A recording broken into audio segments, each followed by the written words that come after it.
ஆண்டவரும் இரட்சகருமாகிய இயேசுவின் நாமத்திலே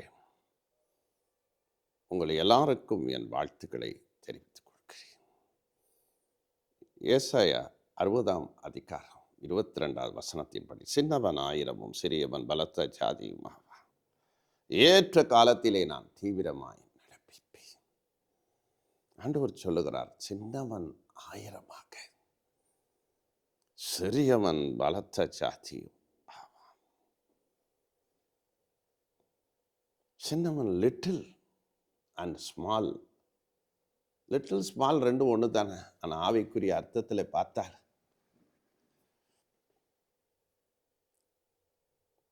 சின்னவன் சொல்லும்போது சிறியவன் இல்லைன்னா தள்ளப்பட்டவன், லோயர் ஒன், கீழே வச்சிருக்கிறாங்க. ஆகாது என்று தள்ளின கல்லு தான் மூளைக்கு தலைக்கல்லாக இருக்கு. ஃபேமிலியில் சின்னவன், குடும்பத்தில் சின்னவன். சின்னவன்னு சொல்லும்போது நிறைய பேரை ஓரம் கட்டுருவாங்க.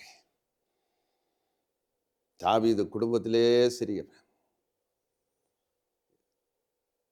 கிதியோன் சொல்றான், மனாசே குடும்பத்திலே நான் மிகவும் சிறியவன்.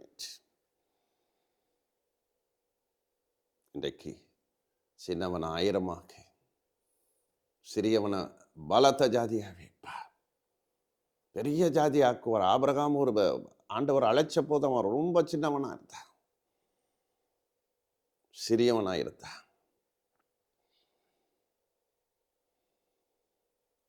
ஆண்டவர் அவனை உயர்த்தினார், பெரிய ஜாதியாக மாற்றினார். மோசே ஒரு பவர்ஃபுல் நேஷனா மாற்றினார். அவர் சொல்றாரு, சின்னவன் ஆயிரமா இருப்பான், சிறியவன் பலத்த ஜாதியா இருப்பான். யாரை சின்னவன் நினைக்கிறோம், யாரை நம்ம கேவலமா நினைக்கிறோம், யாரை உதவாக்கரன்னு நினைக்கிறோம், யாரை நம்ம கேவலமா இந்த உலகம் நினைக்குது. ஆண்டவர் பார்க்கிற பார்வை வேற, மனுஷன் பார்க்கிற பார்வை வேற. உயர்த்துவார். இந்த புதிய ஆண்டில் உங்களை ஆயிரமாக உயர்த்துவார். மற்றவங்க பார்வையில் நீங்கள் சின்னவங்களா இருக்கலாம். யாக்கோபு என்னும் பூச்சியை, இஸ்ரவேல் என்னும் சிறு கூட்டமே பயப்படாது.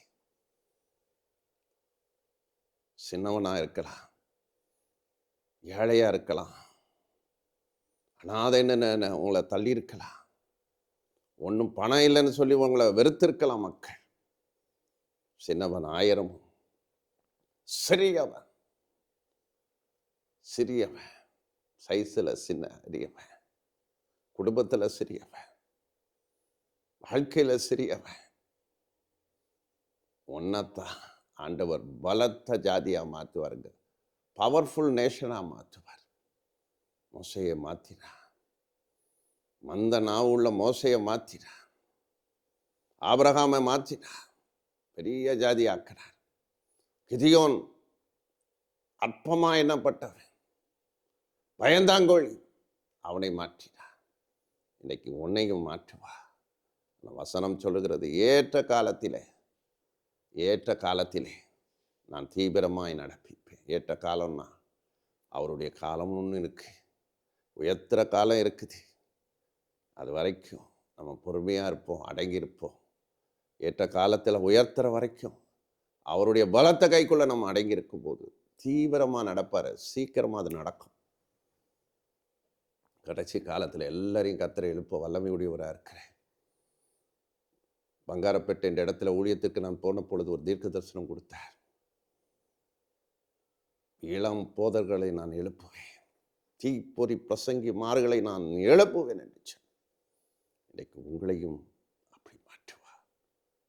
கடைசி காலத்திலே ஒவ்வொரு பிள்ளைகளையும் உயர்ந்த நிலையிலே கர்த்தர் வைப்பார். கர்த்தர் கிருபை செய்வார், ஆசீர்வதிப்பார். ஆமென்.